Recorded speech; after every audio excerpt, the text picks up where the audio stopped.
What's up guys and welcome back. This is another sort of opinion-based video, breaking down a lot of the controversy that happened last night on Twitter with Revan. More specifically, Star Wars fans as a whole using the character of Revan and knowledge about him of an example, or rather a rating of how big a Star Wars fan you really are. Before we get into the controversy, although it's not necessarily applicable to this video, I do think it will be beneficial if you have sort of a basic knowledge of who Revan is, and I assume many of the watchers of the channel do. Revan is a Legends continuity character and a very famous one. He's an ancient Jedi / Sith Lord that switched allegiances several times, and is the main protagonist and in some cases antagonist of the Old Republic game. Essentially though, all you need to know about the character of Revan is he's really significant to Legends continuity, and more than that, a fan favorite character, perhaps the most famous character that is still currently Legends continuity and has not yet been introduced into canon. So why is this character, who's a fan beloved one, caught up in such controversy? Well, he was recently used in an example. Last night on Twitter, there was a tweet that got a ton of attention. This is what it says. One of the worst things about Disney acquiring Star Wars is that now people that never cared about Star Wars are like, oh my gosh, Star Wars is like the best ever. I'm totally a fan. I've been a fan since like 2015. Reylo forever. Baby Yoda is so cute.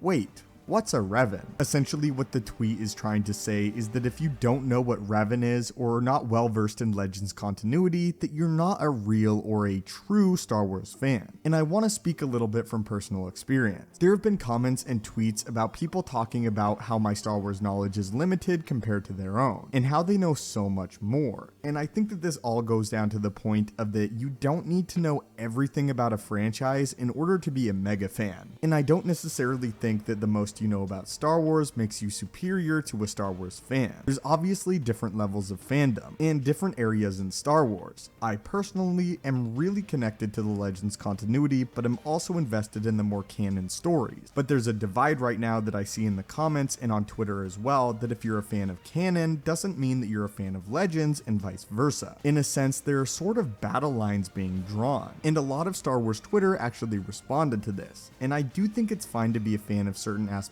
of Star Wars and not be familiar with others. That's not a bad thing. It's totally fine if you're a mega fan of Reylo and the sequel Star Wars trilogy, even if I'm not. And if you don't know who Revan is, that's not really a big deal. By the same token, I also think it's fine if you despise the Star Wars sequels and love Revan as a character. Just don't be a jerk and go around Twitter or the comments shouting how much you know about Star Wars. It's really not a great look. Again, you can be fans of certain parts and aspects of a galaxy far away, and be interested and more intrigued in certain parts of the universe more than others. There's no problem with that. And I don't think that necessarily you knowing more about a universe makes you a bigger fan. Anyway guys, that is why Revan is currently trending, and why a lot of the Star Wars fan base has chimed in on this, with the large consensus being that you can be a fan of varying levels and a mega fan of certain aspects of the universe and not of others, and that if you don't know every single little detail about Star Wars, that's fine. You're still totally entitled to enjoy it. As always though, I'm interested in your own opinion, and does it differ from mine? How do you feel about the Star Wars fan base currently? And how do you feel about the character of Revan and people that don't necessarily know about him? Also, do you enjoy these more opinion-based videos? As always my friends, thank you so much for watching, may the Force be with you, and have a great day.